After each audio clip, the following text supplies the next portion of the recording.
अभी भी है माशाअल्लाह। मदरसे के बारे में जैसा कि मौलाना इकरामुल हक ऐनी साहब ने कहा, मैं हाफिज मकसूद साहब के बारे में इतना कह सकता हूँ कि पुरुलिया के इलाके में मैं आया, लेकिन जलसे का रूल क्या होता है, इनके लवाजिमात क्या होते हैं, कसम खुदा कि इसका दर्स अगर किसी से लेना सीखना चाहिए कन्वीनरों को, तो मैं यहाँ पर दिल साहब की मौजूदगी और कमर साहब की मौजूदगी में कह सकता हूँ कि गिने चुने नाम में बड़े सुनहरे अक्षर में इनका नाम लिखा जाएगा, जिसे आप हाफिज मकसूद कहते हैं। और मौलाना इकरामुल हक ऐनी साहब ने कहा कि ये 60 साल नौजवान हैं, यकीनन इश्क़ रसूल इसके सीने में इस कदर है कि इस बंदे खुदा ने कहा कि अगर किसी ने ताउन किया तो ठीक, नहीं तो अपनी पूरी संपत्ति से इदारे के हवाले करके जाऊंगा। अल्लाह अकबर। ये कम बड़ी बात नहीं है, ये आने वाली नस्लों को बिगड़ना नहीं देखना चाहती, संवरना देखना चाहती है। क्या बात। आज दिल्ली के जो हादसात है वो 2002 का जो है गुजरात में जो मामला हुआ, आज वो मंडला रहे हैं और वो आसार दिल्ली के बता रहे हैं। दोस्तों, हालात बिल्कुल नासाजगार है। आप अपने इदारे को, मसाजिद को और मकातिब को और खानकाहों को मजबूत नहीं किए तो यकीन जानिए आपका ईमान सल्ब कर दिया जाएगा। कासिर गुलाम रब्बानी साहब के एक शेर मुझे याद आते हैं कि इस तरह कागज पे बस ये बात लिख देना, भयानक ज़लज़ले के दिल शिकन हालात लिख देना, और कयामत सूरह इसराफिल से पहले कहाँ आई तो हिंदुस्तान की तारीख में गुजरात लिख देना। आज दिल्ली के अंदर एक इमाम साहब मौलाना कफील साहब को तेजाब से जला दिया जाता है, उसका जुर्म इतना है कि वो मुसलमान है। दोस्तों, एक बात बड़े दर्द के साथ मैं इस मीडिया के हवाले से मध्यम से मैं पहुंचाना चाहता हूं हुकूमत वक्त तक कि कब तक हमारे सब्र का इम्तिहान लेंगे, कब तक हमारे हुब्बुल वतनी पे शक करते रहेंगे। हमने 100 मरतबा इम्तिहान दिया है इस मुल्क की खातिर, गर्दनें कटाई हमारे बाप दादाओं ने, यहाँ तक कि अगर धरती पर आप मिट्टी निकालते हैं और उसको निचोड़ कर देखें तो हमारे बाप दादा के खून की बूहें महसूस कर सकते हैं आप। मुझे याद आता है कि हमने अक्सर ये कहा है कि लहू जितना बदन में है सब ईमान वाला है, मगर जालिम समझता है कि पाकिस्तान वाला है। हमने अक्सर ये कहा है कि मैं किस मिट्टी का हूँ यारो, मेरी पहचान लिख देना, कफन के एक एक कोने पे हिंदुस्तान लिख देना, सजानी हमें एकता की घर की दीवारें, कहीं मैं राम लिख दूं तुम कहीं रहमान लिख देना। वाह वाह वाह वाह वाह। अरे हमने अक्सर ये कहा है, जो बार बार हमें कहते हैं कि तुम पाकिस्तान चले जाओ, अरे पाकिस्तान जाके तो आप बिरयानी खाते हैं, पाकिस्तान मैं क्या, मेरा जूता जाने को तैयार नहीं है। वाह वाह। हमने अक्सर ये कहा है कि हंसते हंसते खेल जाएंगे हम अपनी जान पर कभी आने न देंगे आंच हिंदुस्तान पर। और मोदी जी, सरहदों पर भेज, सरहद पार की बातें न कर, हम करेंगे सबसे पहला बार पाकिस्तान पर। ये है हिंदुस्तान की मोहब्बत।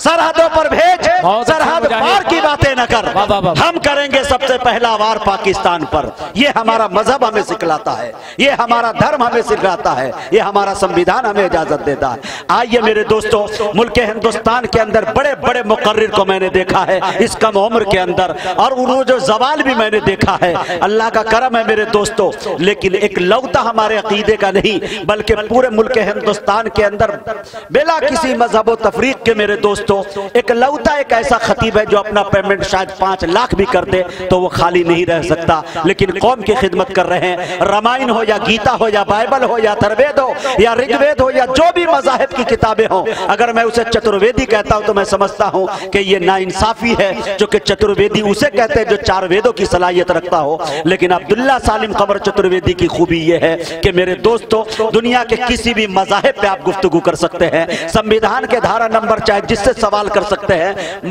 हुकूमतों की आंखों में आंखें डालकर बंदे खुदा बात कर रहा है। अल्लाह ताला से दुआ करे कि अल्लाह ताला इनको नजरे बद से बचाए, इस नौजवान मुकर्रिर की हिफाजत फरमाए। ये बहुत माशाअल्लाह अल्लाह का करम है कि बहुत फ़आल, मुतहर्रिक और जहां दीदा मुकर्रिर है। अल्लाह ऐसे मुकर्रिर को सलामत रखे। इस शेर के साथ मैं मौलाना अब्दुल्ला सालिम कमर चतुर्वेदी साहब को आपके हवाले कर रहा हूं कि हम मुसलमान हैं, हक बात सुना देते हैं। बोलिए सुभान अल्लाह। हम मुसलमान हैं, हक बात सुना देते हैं, मुल्क व मिल्लत के जवानों को सदा देते हैं। हमको आती नहीं इस मुल्क में दहशत गर्दी, हम तो वहशी को भी इंसान बना देते हैं। हम तो कलमा-ए तौहीद पे ईमान रखकर अरे काफिरों को भी मुसलमान बना देते हैं। अब जनाब अब्दुल्ला साहब का इस्तकबाल करे, मैं उनसे गुजारिश कर रहा हूँ बिरादरान वतन से भी कि कसीर तादाद में बैठे, दिल जमाई के साथ बैठे और अब्दुल्ला सालिम साहब को समाअत करके जाए।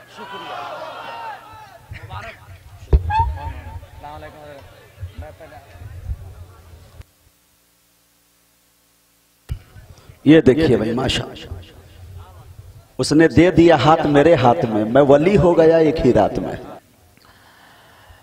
अस्सलामु अलैकुम वरहमतुल्लाहि वबरकातुहू। इन्नल हम्दलिल्लाहि नहमदुहु व नस्तईनुहु व नस्तगफिरुहु व नुअमिनु बिही व नतवक्कलु अलैहि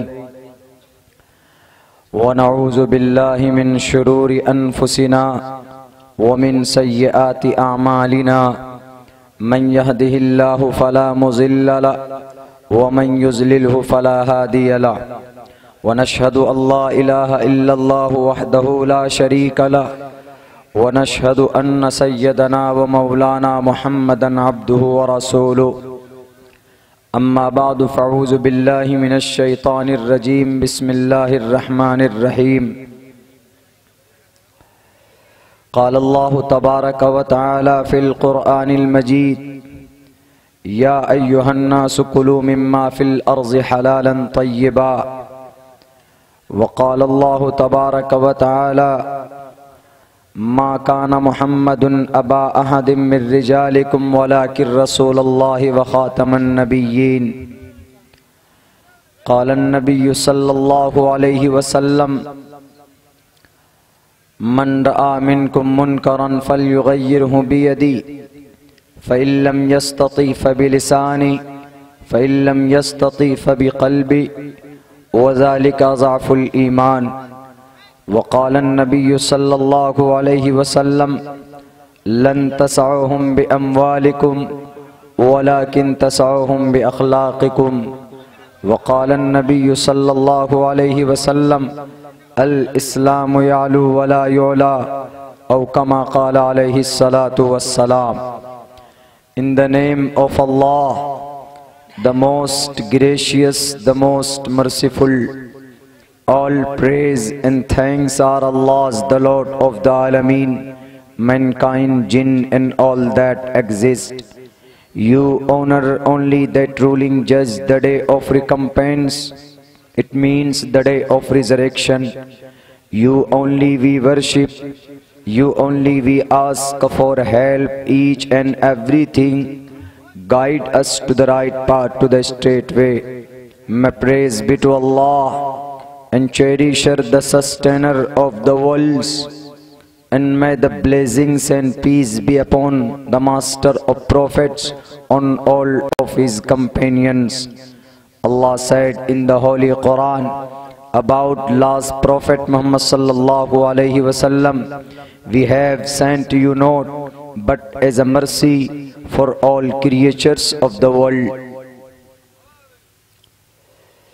तस्मिन्नतरे मलेच्छ आचार्यन समन्विता महामद इत्खियात शिष्यो साक समन्विता यात युवम भुवम देवा स्वयं शावतरने रतः अनस्वंता सत्पतिर्मामहे मेगावा चैतिष्ठो असुरो मगोना उष्टरा यस्य परवाहिजो वधूमंतु दिविर्दश वर्षमहारथस्य देव इजहीड़ती देव इस्माना उपसु पुरुष अस्मल्लाम इल्ले मित्रा वरुणा दिव्यानि धत्ता इल्लल्ले वरुणो मित्रस्तेजस कामया होतार भिंदरो होतार मिंदरो महासुरिंदरो अल्लो जयस्ते श्रेष्ठम पर्णम ब्रह्मानम अल्लो रसूल महामद रका बरस्य अल्लो अल्लामा।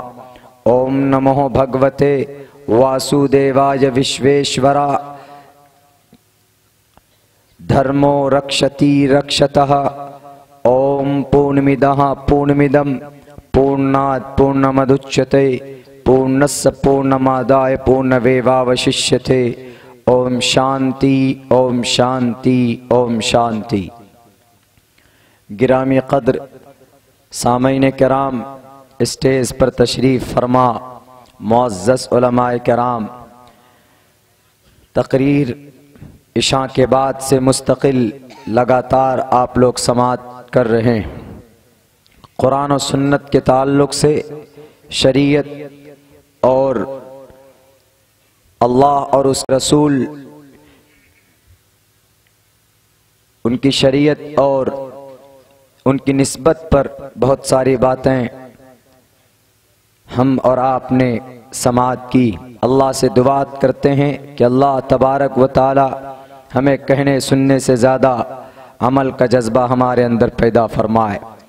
और हम अल्लाह से ये भी दुआ करते हैं कि अल्लाह हमें वो कहने की तौफीक अता फरमाए जिस पर हम भी मुकम्मल तौर पर अमल कर सकें। मेरे भाइयों, आज आपके इस बड़े मजमे को देखकर मेरा जहन थोड़ा अलग फैसला करने पर मजबूर। आज तक आपने ये सुना है और आप जानते भी, अगर आप कलिमा पढ़ने वाले हैं तो अल्लाह का कुरान आपसे कहता है अकीमुस्सलाह, नमाज कायम करो। यानी अल्लाह के अहकामात क्या क्या हैं, शरीयत आपसे क्या चाहती है। You know lot of thing about your sharia. आप जानते हैं अच्छी तरीके से कि हमारी शरीयत हमसे क्या चाहती। लेकिन आप एक हिंदुस्तानी हैं, आप एक भारतीय हैं, तो भारत की शरीयत आपसे क्या कहती है। आप में से बहुत कम लोग ऐसे होंगे जो जानते होंगे कि भाई हमारे भारत का संविधान हमसे क्या कहता। तो मैं आज उन अहकामात को आपको समझाना चाहता हूँ, उन ऑर्डर और उन आर्टिकल, उन दफ़ात को आपको बताना चाहता हूँ जो हम में से बहुत से लोग न तो जानते हैं और न जानने की कोशिश करते हैं। मेरे भाइयों, सबसे पहली बात तो हम लोग ये समझ लें, इस वक्त जो दुनिया के अंदर हालात पैदा किए गए किसी भी मज़हब के ताल्लुक़ से, पर्टिकुलर इंडियन मुस्लिम, हिंदुस्तान की कैपिटल ऑफ इंडिया के अंदर जो सोची समझी साजिश के तहत मंसूबाबंदी करके वहाँ के मज़ारात को और मस्जिद के मीनारों को, इमामों को, मुअज्जिनों को, टोपी दाढ़ी वालों को निशाना बनाया गया। ये बड़े शर्म की बात है। कलिमा पढ़ने वालों, एक बात याद रखिएगा, जब हमारे गुनाह बढ़ते हैं, जब हमारी नाफरमानी बढ़ जाती है तो अल्लाह तबारक व ताला जालिम बादशाह को हम पर मुसल्लत करता है। हम प्रोटेस्ट तो करते हैं, हम एहतिजाज करते हैं। आज भी रांची के अंदर एक बहुत बड़ी आन बान शान के साथ शाहीन बाग चलने वाली एक कॉन्फ्रेंस और एक पुरअमन एहतिजाज में आपके इस छोटे भाई की शिरकत हुई। ये बात अपनी जगह पर परफेक्ट है। हम अपने हुकूक को लेने के लिए पुरअमन एहतिजाज कर सकते हैं। ये हमारा एक भारतीय होने के नाते हमारा मूलभूत अधिकार और बुनियादी हक है, फंडामेंटल राइट है। लेकिन मेरे भाइयों, आप एक कदम थोड़ा पीछे हटें और आप ये भी सोचें कि जब आप अल्लाह की नाफरमानी करते हैं तो अल्लाह तबारक व ताला जालिम बादशाहों को आप पर मुसल्लत करता है। एक वाक़या याद रखिएगा, हज्जाज बिन यूसुफ की बेटी एक रास्ते से गुजर रही थी। हज्जाज बिन यूसुफ को कौन नहीं जानता। दुनिया के जालिम बादशाहों की अगर लिस्ट तैयार की जाए तो उनमें एक नाम हज्जाज बिन यूसुफ का भी होगा। उसकी बेटी रास्ते से गुजर रही थी। एक अल्लाह वाले ने कहा, वो खड़े थे रास्ते में, हज्जाज बिन यूसुफ की बेटी ने कहा, ये जालिम कौन है, इनको इतना भी सलीका नहीं कि ये मेरे सामने सर झुकाकर खड़े हो जाएं और मुझे सलाम पेश करें। तो उस अल्लाह के वली से जाकर किसी ने ये बात कही तो उन्होंने कहा कि मैं इसके सामने क्यों सर झुकाऊं, सर तो सिर्फ अल्लाह के सामने झुकता और मैं किसी के सामने अपना सर नहीं झुकाता। इसकी क्या अहमियत है, एक इंसान है और उसमें भी एक औरत है। मैं नहीं मानूंगा और मैं इसके सामने हाथ बांध कर खड़ा नहीं हो सकता। वो मौलाना कैद कर लिए गए। हज्जाज बिन यूसुफ की बेटी ने कहा कि इतनी डिग्निटी आपके अंदर कहाँ से आई, हाउ डेयर यू, आपने ये जुर्अत कैसे की कि आप हाथ बांध कर खड़े नहीं हुए और उल्टे आपने जवाब दिया। मौलाना ने कहा कि who are you on the earth, Arabic के अंदर बोले होंगे लेकिन मैं ज़मीनी सतह पर समझाने की कोशिश कर रहा हूँ कि आप कौन होते हमको हाथ बांध कर खड़ा करवाने वाले। आप एक लेडी हैं, आप एक औरत हैं, आप अपने दायरे में रहिए। तो मौलाना ने साफ लफ्ज़ों में जवाब दिया, ईमान मजबूत था। अल्लाह के वली सिर्फ अल्लाह से डरते हैं, बाकी दुनिया के किसी भी तशद्दुद परस्त, किसी भी जालिम बादशाह के सामने वो अपने ईमान का सौदा नहीं करते। मेरे भाइयों, उस अल्लाह वाले ने कहा कि तुम्हारी क्या हैसियत है, तुम एक कुत्ते के मानिंद हो इस ज़मीन पर, इस धरती पर। तुम्हारा जो वजूद है वो कुत्ते के तरह, like a dog, bull dog, पालतू कुत्ते के मानिंद। उनका तेवर और बदल गया। उन्होंने कहा कैसे? उन्होंने कहा समझाता हूं। जब देखोगे तुम जंगल में बकरी या खस्सी के रेवड़ को चढ़ाने के लिए जब कोई चरवाहा जाता है तो अपने साथ में 2-3 कुत्तों को ले लेता है। अगर बकरी या खस्सी अपने रेवड़ से निकल जाए तो वो कुत्ते उनके पीछे लगकर फिर उनको उसी रेवड़ के अंदर शामिल कर देते हैं। इसीलिए वो कुत्तों को रखता है ताकि वो खुद बैठकर वो चरवाहा देखे कि उनकी बकरी, उनकी खस्सी उनके रेवड़ से निकलकर बाहर इधर उधर न भटक जाए। इस जमीन पर हम इंसानों की रेवड़, अल्लाह की शरीयत की रेवड़, हम इंसानों की जमात, जब हम अल्लाह की शरीयत से भटक जाते हैं, मन यर्तद्द मिनकुम अन दीनिही फसौफ यअतिल्लाहु बिकौम, छठे पारे की ये आयत है, आप उठाकर देख सकते। जब हम रूह गर्दानी करते हैं अपनी शरीयत से तो अल्लाह तबारक व ताला तुम जैसे जालिम बादशाह को मुसल्लत करता है कि हम पर जुल्म करते हैं, ताकि हम उससे इबरत पा जाएं कि ये जुल्म इस बादशाह के तरफ से नहीं है, बल्कि इनडायरेक्ट अल्लाह तबारक व ताला ने इसके ज़रिए से हम पर जुल्म करवाया ताकि हम अपने गुनाहों का तौबा करें, तौबतन नसूहा, और अल्लाह की शरीयत की तरफ हम मुतवज्जह हो जाए। इसीलिए तुम इस ज़मीन पर, इस धरती पर कुत्ते के मानिंद। जब ये बहस पूरी हो गई तो उस औरत ने, उसकी बेटी ने उनको सम्मान दिया, ताज पहनाया और कुर्सी पर बिठाया। हकीकत समझ गई। आज जो इस देश के ऊपर नहीं, पूरी दुनिया के मुसलमानों के ऊपर हो रहा है, वो हमारे आमाल बद का नतीजा है। किसी और को गाली देने से पहले हम खुद अपने गिरेबान में झांक कर देखें कि हमारी ज़िंदगी के अंदर नमाज की क्या अहमियत, नमाज कितनी पाबंदी के साथ हम पढ़ते हैं। अरे आपको गर्व करना चाहिए, आपको फ़ख्र करना चाहिए कि अल्लाह तबारक व ताला ने आपको जो शरीयत दी है वो दुनिया के तकरीबन बड़े बड़े धर्म के अंदर वो शरीयत पाई जाती। आज नमाज पर लोग एतराज़ करते हैं। मैं उन नमाज पर एतराज़ करने वालों से कहता हूँ, ताल कटोरा स्टेडियम दिल्ली के अंदर एक केसरिये रंग के कपड़े के अंदर मलबूस एक बड़े गुरु देवता जी ने ये बात कही कि हिंदुस्तान के अंदर मैं पैदा हुआ हूँ इसलिए ताकि हिंदुस्तान से कलीमा पढ़ने वालों का सफाया कर दूं। मैं उनको 2 टोक लफ्जों में मैं कह चुका हूं।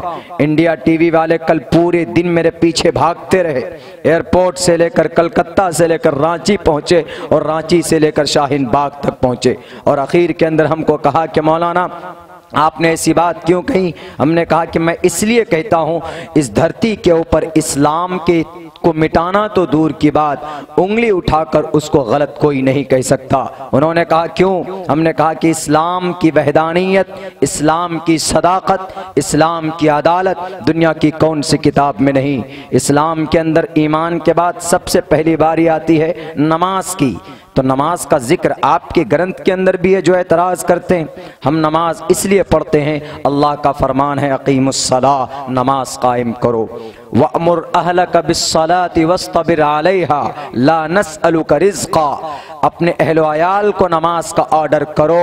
खुद नमाज पढ़ते हो तो अच्छी बात है, लेकिन आप अपने घर के अंदर नमाज का ऑर्डर कीजिए, हुक्म कीजिए। खुदा का कुरान कहता है, कुरान तो कहता है, लेकिन कुरान के साथ साथ 5-6 हजार साल पहले वेद व्यास जी के जरिए लिखी गई किताब, लिखी गई शास्त्र, जमा की गई शास्त्र ऋग्वेद यजुर्वेद के अंदर कहा गया कि उनके अंदर भी साष्टांग का जिक्र है। जो लोग नमाज पर एतराज करते हैं, मेरे हिंदू भाई आप यहाँ पर बैठे, मैं आपकी किताबों को बुरा नहीं कह रहा हूँ, बल्कि आपकी किताबों के हवाले से हम जिन चीज़ों की वजह से बदनाम किए जा रहे हैं, हम उन चीज़ों के आपके ग्रंथों के अंदर साबित साबित करके दिखाएं।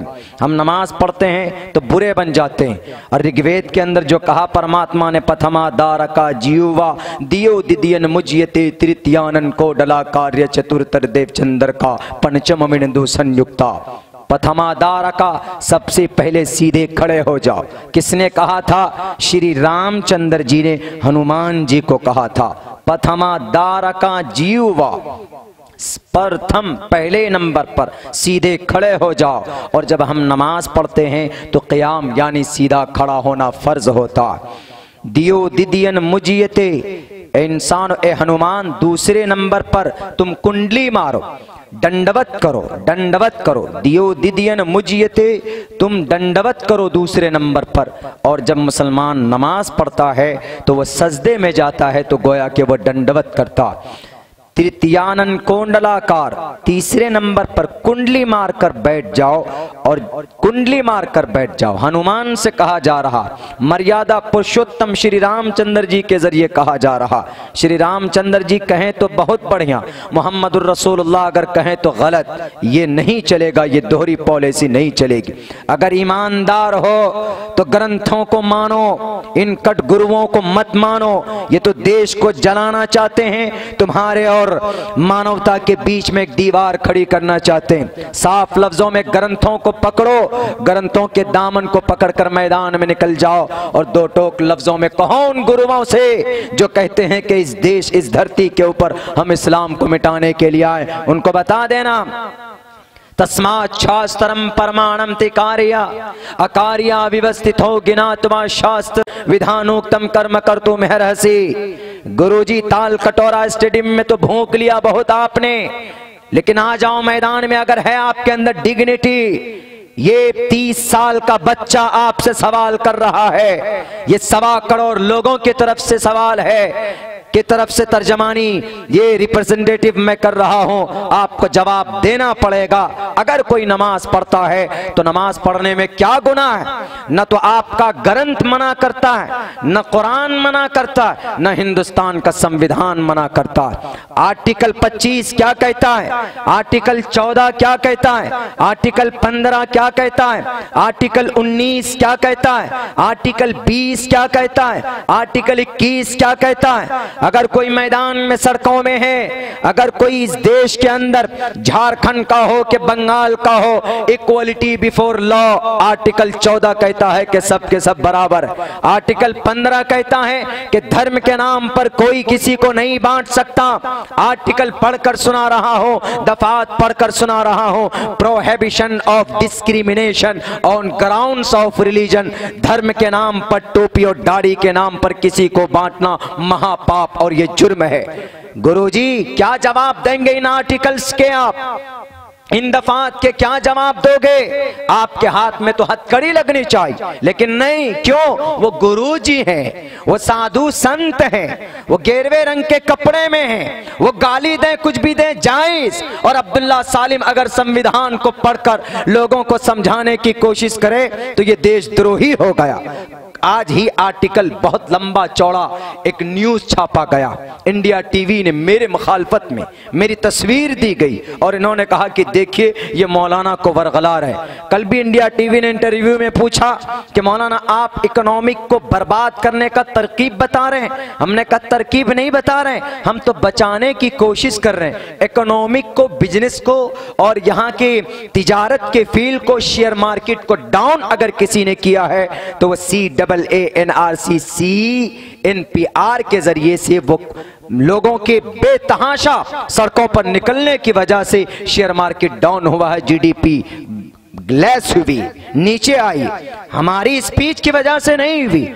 हमने NPR को गलत साबित किया संविधान के नजर से, हमने CAA को गलत साबित किया संविधान की नजर से, हमने CAA का मुखालफत भी हमने की, उसका विरोध भी हमने किया।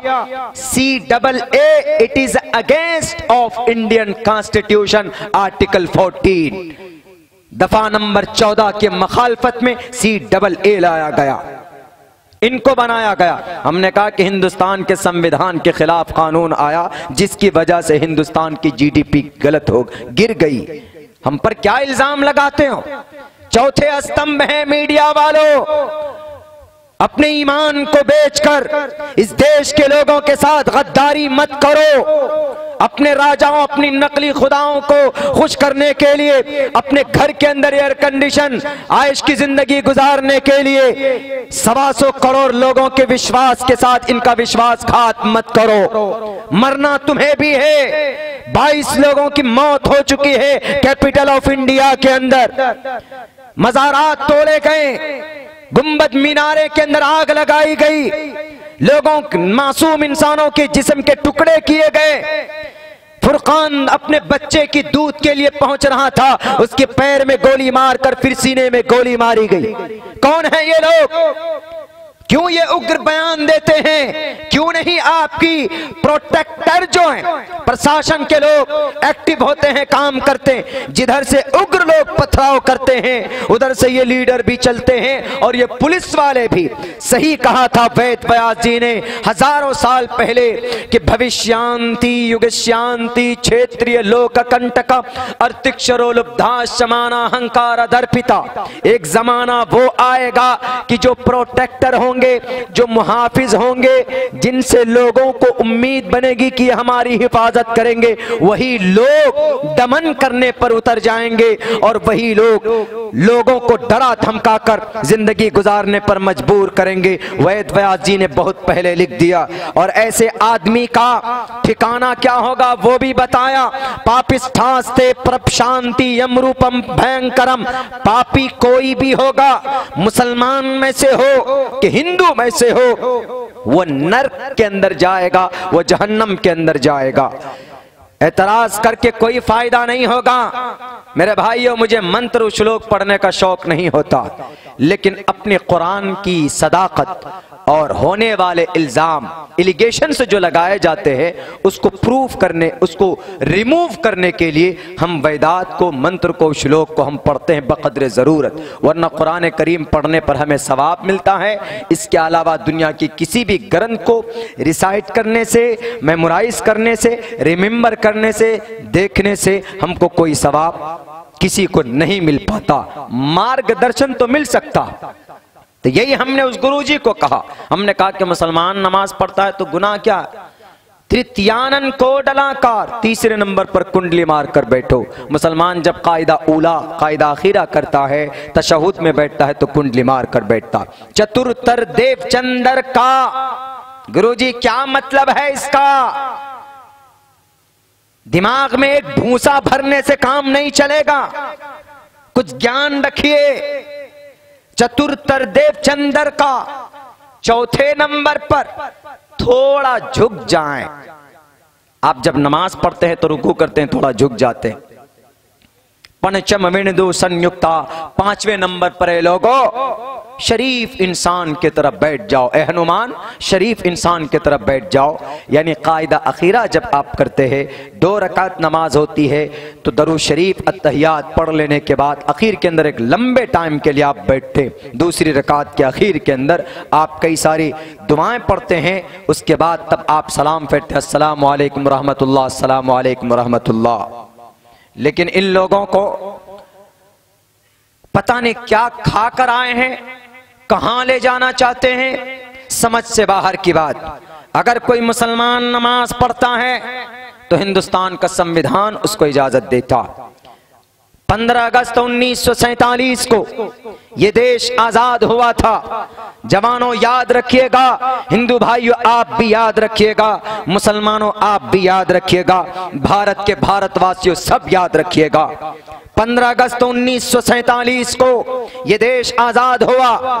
1947 से पहले इस देश के ऊपर 200 साल तक अंग्रेजों का कब्जा था। अंग्रेजों की आमद से पहले तकरीबन 1075 साल तक थोड़ा आगे पीछे करके मुस्लिम इंपेरर इस देश पे रहे, इस देश की निगहबानी की, इस देश की हिफाजत की। मुस्लिम इंपेरर से पहले इस देश के ऊपर, हमारे भारत के ऊपर राजपूत का कब्जा था।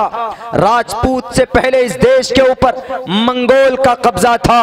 और मंगोल जब खत्म हुए तो मंगोल से पहले इस देश के ऊपर आपकी झारखंड और आपके बंगाल बंगाल के अंदर बसने वाले जो संथाल लोग हैं, ये हिंदुस्तान के असल मूलभूत, ये मूल निवासी, हिंदुस्तान के असल में वारिस यही संथाल, यही आदिवासी, यही दलित लोग हैं। उन दलितों को जिनको शूद्र बनाया गया, नापाक बनाकर पेश किया गया। आज की तारीख सिर्फ नापाक कहा नहीं गया, बल्कि नापाक जैसा हरकत भी उसके साथ किया जाता।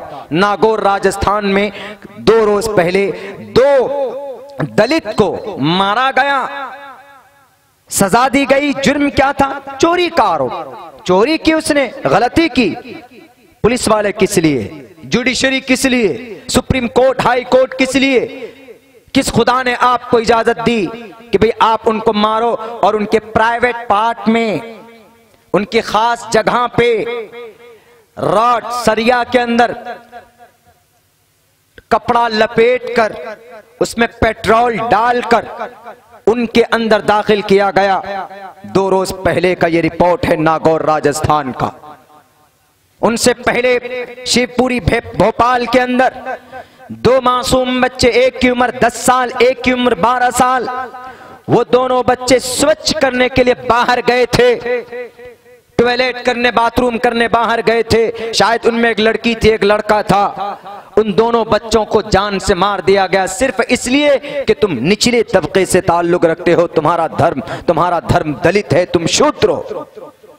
उनके बाद गुजरात के बनासकांठा गांव के अंदर एक दूल्हा बाबू, दलित खानदान का, दिल के अंदर भावना पैदा हुआ, सोचा कि बीवी को लेने जाएंगे गुलाब का फूल लेकर और हम बैठेंगे घोड़े पर और बीवी को लेकर आएंगे, थोड़ा ढोल वोल बजाएंगे, डिस्को डांस होगा।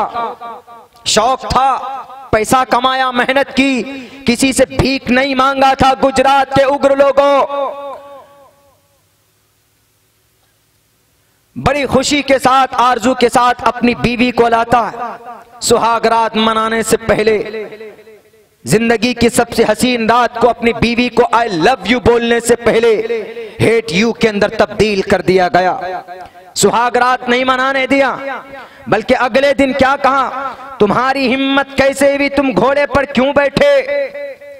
तुम्हारी हिम्मत कैसे हुई, तुम डिस्को डांस बारात में क्यों लेकर गए? तुम तो दलित हो ना, तो तुम जिल्लत की जिंदगी गुजारो, तुमको परमिशन नहीं। कौन परमिशन नहीं देता है? मैं पूछना चाहता हूं इन दज्जालों से, इन रावण की औलादों से, कौन परमिशन नहीं देता है? तुम्हारे ब्रह्मनिज्म के अंदर परमिशन नहीं होगा, लेकिन हिंदुस्तान के संविधान के अंदर परमिशन है। अगर नहीं जानते हो तो अब्दुल्ला बताएगा। उठाओ हिंदुस्तान के आर्टिकल, हिंदुस्तान के संविधान का दफा नंबर 14, जिसके अंदर साफ लफ्जों में लिखा इक्वलिटी बिफोर लॉ। मुसलमान हो, हिंदू हो, दलित हो, जैन हो, बौद्ध हो, कोई भी हो, इस देश का नागरिक हो, इक्वलिटी बिफोर लॉ। आर्टिकल 14 याद रखिएगा, सबके सब बराबर है। The state shall not deny to any person. और एक्सप्लेन किया है नीचे आर्टिकल 14 का, मेरी जुबान को कोई नहीं रोक सकता। ये बिके हुए ईमान फरोश ये मीडिया वाले तो बिल्कुल ही नहीं। क्यों? अब्दुल्ला अपनी कुरान को पढ़कर अगर सुनाने का अगर उनके अंदर डिग्निटी है, तो हिंदुस्तान का संविधान भी उनके दूसरे हाथ के अंदर है, आप मना नहीं कर सकते। इसलिए कि हिंदुस्तान का संविधान कहता the state shall not deny to any person. Bihar का हो, झारखंड का हो, किसी आदमी को मना नहीं करता बराबरी का हक देने से। The state shall not deny to any person equality before law और equal protection of the laws within the territory of India. चाहे वो हिंदुस्तान के किसी भी इलाके से बिलोंग करता हो, गुजरात का हो कि अहमदाबाद का हो कि झारखंड का हो कि पुरुलिया का हो या बंगाल का हो कि बिहार का हो कि आसाम का हो, equality before law. The state shall not deny to any person. Hindustan के किसी भी एरिया से, गांव से ताल्लुक रखता हो, सबका सम्मान according to the Indian constitution बराबर का है। जब सब बराबर है तो अगर वो बारात लेकर जाए, डिस्को डांस लेकर, आपके पेट में क्यों दर्द होता? आपके पास भीख तो मांगने नहीं गया था वो, क्यों आपने मना किया उनको? क्यों आपने उनको गांव से निकाला? गांव से निकाला पता बाइकाट किया उसका। गांव से बीवी समेत, उसकी बूढ़ी मां समेत, उसके घर से टोटल सामान निकालकर सड़कों पे डाल दिया गया। उनके ऊपर कोई कार्रवाई नहीं होगी, कोई कार्रवाई नहीं होगी, क्योंकि सारे नकली खुदा उन्हीं के सपोर्ट कर रहे हैं और उन्हीं के प्रोपेगेंडे और गलत मंसूबे के तहत ये काम और ये सिस्टम चलाया जा रहा। धर्म के नाम पर बदलने चले हो। Article 15 prohibition of discrimination CAA खिलाफ है आर्टिकल 14 और 15 का। Prohibition of discrimination on grounds of religion. मेरी इन बातों को मीडिया वाले नहीं छापोगे आप। क्यों? ईमान बेच चुके हो तुम। करोड़ों रुपए लेकर बैठकर अपने ईमान का तुमने सौदा कर लिया। इस देश के मुसलमान ही हैं जो मर जाएंगे, खून को बहा देंगे, लेकिन अपने ईमान के साथ और अपने इस देश के साथ कभी भी गद्दारी नहीं कर सकते, कभी भी कुछ। 72 दिन से प्रोटेस्ट चल रहा है दिल्ली के अंदर और 125 शहरों के अंदर शाहीन बाग बना हुआ है। कहीं पर भी कोई उग्र नहीं हुआ, कहीं पर भी किसी हिंदू भाई के दुकान नहीं चलाए गए। लेकिन एक बेलगाम घोड़ा कपिल मिश्रा ने बयान दिया कि डीएसपी साहब आप मना लो, इन लोगों को रास्ते खाली करवा लो, नहीं तो हम जब आएंगे तो फिर रोक नहीं पाओगे। ये उग्र बयान दिया। जब से उसने ये बयान दिया तब से वहां के 22 लोगों की मौत हो चुकी है और ये मौत बढ़ती जा रही। आपने उनको अभी तक जेल में नहीं डाला। अब्दुल्ला अगर बोले तो जलसे के तो बस इनको फौरन जेल में डालो, एफआईआर करो। 3-4 एफआईआर आपके झारखंड की सरजमीन पर हमारे ऊपर किया गया। एफआईआर हमने कहा क्यों एफआईआर किया गया हमारे ऊपर? बोला आप लोगों को भड़काते। कल ही बोला वो वीडियो दिखा कि हमको कि मौलाना इसमें आपने प्रधानमंत्री को गद्दार कहा। हमने कहा हमने गद्दार नहीं कहा, हमने ये कहा है कि प्राइम मिनिस्टर साहब, मोदी जी, होम मिनिस्टर साहब, हम बोल सकते, ये अल्फाज हम यूज कर सकते। क्यों? हिंदुस्तान का आर्टिकल 19 हमको कहता प्रोटेक्शन ऑफ सर्टेन राइट।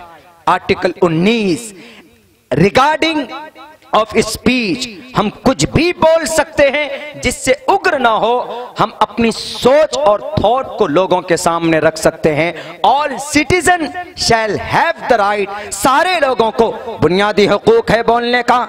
हम नमाज पढ़ते हैं तो हमको हिंदुस्तान का संविधान परमिशन देता।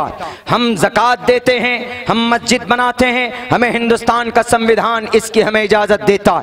हम इस धरती के ऊपर अल्लाह तबारक व तआला के नाम को बुलंद करने के लिए, हिंदुस्तान के संविधान को लोगों के बीच में इसकी तालीम देने के लिए हम अपने जगह जगह के ऊपर स्कूल कायम करते हैं, मकातिब बनाते हैं कुरान करीम की तालीम के लिए, अहादीस रसूल सल्लल्लाहु अलैहि वसल्लम की इफ़हाम तफ़हीम के लिए। यह हिंदुस्तान का संविधान हमें इजाजत देता है। दुनिया के बातिल ताकतों, अगर ये नशा है तुम्हारे सर पर, तुम्हारे दिलो दिमाग पर कि नहीं CAA के जरिए इनको कमजोर कर देंगे, इनको डरा देंगे और इनको मिटा देंगे, तो एक बात याद रखना, इस्लाम मुसलमानों का धर्म नहीं है, कुरान मुसलमानों का ग्रंथ नहीं है, बल्कि कुरान अल्लाह तबारक व तआला का कलाम है। और अल्लाह तबारक व तआला खुद कहता है इन्ना नहनु नज़्ज़लना ज़िक्र व इन्ना लहू लहाफ़िज़ून। खड़े होकर पेशाब करने वालों, नफरत की बीज बोने वालों, 1905 के अंदर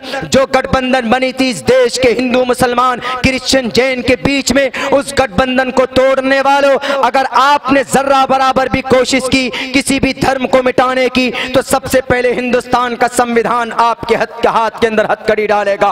प्रोहिबिशन ऑफ डिस्क्रिमिनेशन, नाजायज है, हराम है। डिस्क्रिमिनेशन, भेदभाव पैदा करना ऑन ग्राउंड्स ऑफ रिलीजन, धर्म के नाम पर, प्लेस ऑफ बर्थ, जगह के नाम पर लोगों को बांटना दो हिस्सों में, ये गुनाह है, ये जुर्म है। क्या अगर मुसलमान है नमाज पढ़ सकता है? संविधान कहता है कि पढ़ सकता है। अगर मुसलमान है अजान दे सकता है, संविधान कहता है कि दे सकता है। अगर हिंदू है मंदिर में घंटे बजा सकता है, हाँ संविधान कहता है कि वह घंटा बजा सकता है। अगर हिंदू है, अगर यादव है या ब्राह्मण है, तो अपने मंदिर के अंदर गायत्री मंत्र पढ़ सकता है। हिंदुस्तान का संविधान कहता है कि पढ़ सकता है। जब हिंदुस्तान का संविधान सबको बराबरी का हक देता है तो हम नहीं, पूरे हिंदुस्तान के लोग, हमारे हिंदुस्तान के बड़े बड़े आला इख्तिदार पर बैठे हुए सारे बड़े राजनेताओं से ये मुखातब करके हम सवाल करते हैं, तो आपको किसने यह अधिकार दी इस देश के लोगों को बांटने की? CAA आपने धर्म के नाम पर क्यों बनाया? आपने हिंदुस्तान के संविधान का जनाजा क्यों निकाला?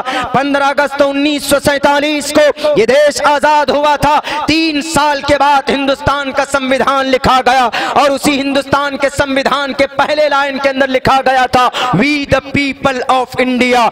हम हिंदू मुस्लिम इस देश के नागरिक है। आपने इस हिंदुस्तान के इस प्रियाम्बुल को तोड़ा है CAA लाकर। CAA सबसे पहली बात तो इसलिए हम इसकी मुखालफत करते हैं, यह हिंदुस्तान के संविधान के खिलाफ है, यह गैर कानूनी है, इसलिए हम सड़कों पर हैं। और हम नहीं, सारे लोग। जाइए शाहीन बाग दिल्ली के अंदर, वहां पर सिख भाई भी बैठे हुए हैं, हमारे हिंदू भाइयों की माएं बहनें बैठी हुई है, सिर्फ इसलिए कि हमारे हिंदुस्तान के संविधान को कोई न बदलने पाए, क्योंकि हिंदुस्तान का संविधान वो है जिसकी तारीफ यूरोप यूनियन के लीडरों ने किया। On the earth the most beautiful books has been written by the human beings. It is the Indian Constitution. ये हिंदुस्तान का संविधान है जो पूरी दुनिया के अंदर इंसानों के जरिए लिखी गई सबसे बेहतरीन कोई किताब है तो वह हिंदुस्तान का संविधान। कौन कहता? यूरोप के लोग, ब्रिटानिया के लोग। आप आए हो, क्या खाकर आए हो आप जो इस संविधान को बदलना चाहते हो? किसने परमिशन दी आपको इस संविधान को बदलने की? नहीं बदल सकते आप, ऐसा नहीं कर सकते आप। 95,000 लोगों की, स्वतंत्र सेनानी की, फ्रीडम फाइटर की जान और खून शामिल है इस देश के संविधान को बनाने में। आप तन्हा कुर्सी पर बैठकर आप नहीं बदल सकते। उस वक्त कहां थी आपके ये दिमाग जिस वक्त लोग लड़ रहे थे अंग्रेज से? वीर सावरकर का नाम लेकर तो पुकारते हैं, गॉडसे का नाम लेकर आप पुकारते हैं, इज्जत के साथ, अच्छी बात है, लेकिन गॉडसे ने, वीर सावरकर ने गद्दारी की थी इस देश के लोगों के साथ, अंग्रेज के साथ जाकर मिल गए थे। इस देश के साथ अगर वफादारी किसी ने की थी तो उस बंदे अजीज का नाम शेखुल हिंद रहमतुल्लाहि अलैह, जिनके हाथ से बुनियाद डाली हुई जामिया मिल्लिया यूनिवर्सिटी, लाठी चलाया आपने उसके ऊपर, तशद्दुद किया आपने उसके ऊपर। पता है जामिया मिल्लिया कौन है? 29 अक्टूबर सन 1920 के अंदर शेखुल हिंद बीमारी की हालत में चारपाई पर बैठकर गए थे दिल्ली के अंदर, जामिया मिल्लिया यूनिवर्सिटी की बुनियाद डाली। एतराज करते हैं कि आप उसके अंदर मुस्लिम बच्चे पढ़ते हैं। 42% बच्चे जामिया मिल्लिया के अंदर हमारे बिरादरान वतन के बच्चे। और पता है ये मुसलमानों के लिए नहीं बनाया गया। वीरेंद्र सहवाग कहां से पढ़कर निकला? जवाब दो। इंडियन टीम का सुपर ओपनर बैट्समैन, दुनियावी एतबार से बोल रहा हूं, जामिया मिल्लिया से ग्रेजुएशन किया। अंजना ओम कश्यप, आज तक का एंकर, चंपारण की रहने वाली, कहां से पढ़कर निकली? ये भी ना भूले अपनी हकीकत को, ये भी जामिया मिल्लिया से इन्होंने ग्रेजुएशन पूरा किया। गौतम गंभीर कहां से ग्रेजुएशन कंप्लीट किया? जामिया मिल्लिया से किया। मैं इसलिए याद दिला रहा हूं क्योंकि ये इनको धर्म के ऐनक से देख रहे हैं, इसलिए हम कहते हैं अगर धर्म के ऐनक से देख रहे हो तो ये लोग फिर कहां से निकले पढ़कर? हम तो नहीं मानते इस बात को कि नहीं वो मुसलमानों के लिए बनाया गया, सबके लिए बनाया गया। जाकिर हुसैन, फिदा हुसैन, पद्म भूषण अवार्ड लेने वाले कहां से पढ़कर निकले? जामिया मिल्लिया से पढ़कर निकले। दुनिया वालों, दुनिया के नजर में हिंदुस्तान को सुपर किंग बनाने वाला, फिल्म इंडस्ट्रीज के अंदर बड़े बड़े आपके सुपरस्टार, ये भी कहां से निकले पढ़कर? आमिर खान, शाहरुख खान आपके इस देश के सुपरस्टार मानते हैं, 4 चांद लगाया। दुनियावी नजरिए से देखिए तो ये लोग भी तो जामिया मिल्लिया से पढ़ पढ़ कर निकले। Doctor APJ Abdul Kalam graduation कहां से? एक किसान के घर से होते हुए जामिया मिल्लिया से पढ़कर निकले, वहां से निकलकर हिंदुस्तान को मिसाइल दिया। जामिया मिल्लिया की वजह से एलिगेशन से लगाना सही नहीं। मेरे भाइयों, हजरत वाला की आमद हो चुकी है। ज़्यादा देर तक बोलना मुनासिब मेरे लिए नहीं है। इनके सामने ऐसा है जैसे सूरज के सामने कोई चिराग जलाने की कोशिश कर रहा हो। लेकिन आप लोगों को इतनी बात बता दूं, CAA NRC NPR हम लोग इनकी मखालफत नहीं करना चाहते, लेकिन जब हमने देखा कि NPR पहले जो होता था वो वाला नहीं है, अभी अपने मन घड़त नज़रिए से मसनूई तौर पर उसको तैयार किया गया है, तो ये गैर संविधानिक है, गैर कानूनी है। इसलिए हम लोगों ने इसका विरोध किया कि CAA के अंदर पर्टिकुलर एक मजहब का नाम नहीं है, बाकी सबका नाम है CAA सिटीजन अमेंडमेंट एक्ट, और ये हिंदुस्तान के संविधान के खिलाफ है। इसलिए हम सड़कों पर आ गए कि नहीं, हम कुछ भी बर्दाश्त कर लेंगे, लेकिन संविधान के अंदर तब्दीली को हम बर्दाश्त नहीं करेंगे। जैसे हम कुरान के अंदर तब्दीली बर्दाश्त नहीं कर सकते और न कुरान में कोई तब्दीली कर सकता है, क्योंकि हमारे एक हाथ में कुरान है, एक हाथ में हिंदुस्तान का संविधान है। तो हम दोनों से प्यार करते हैं, दोनों को हम सीने से लगाते हैं, क्योंकि हम जब मरते हैं, इस देश के नौजवान आरिफ सिद्दीकी जब मरा था कश्मीर की बॉर्डर पर पाकिस्तान की गोलियों का निशाना बना था, तो वो जब अपने घर को आया था तो उसके सर पर जो कफन था वो हिंदुस्तान का तिरंगा लगा हुआ था। जब हम मरते हैं तो हिंदुस्तान के तिरंगे के अंदर कफन के तौर पर हमको दिया जाता है। 5 वक्त हम नमाज पढ़ते हैं इस देश की ज़मीन पर, इसकी ज़मीन पर 5 वक्त 24 घंटे में सजदा करते हैं। 5 मरतबा इस देश की मट्टी को हम चूमते हैं। हमसे बड़ा इस देश का प्रिय मित्र कौन हो सकता। इसीलिए संविधान को छूने की कोशिश न की जाए। CAA NRC NPR मेरे भाइयों, ये गैर कानूनी तौर पर है और ये चीज़ कानूनी एतबार से ये लड़ाई लड़ी जाएगी अल्लाह से। लेकिन दुआ कीजिए कि अभी जो दिल्ली के अंदर मामलात हो रहे हैं, अल्लाह से दुआ कीजिए कि अल्लाह अमन और शांति का माहौल बनाए, इस उम्मत के साथ रहे, इस उम्मत के ऊपर रहम व करम का फैसला अल्लाह तबारक व तआला फरमाए। बहुत बहुत शुक्रिया, जज़ाकल्लाह। अस्सलामु अलैकुम व रहमतुल्लाहि व बरकातहू।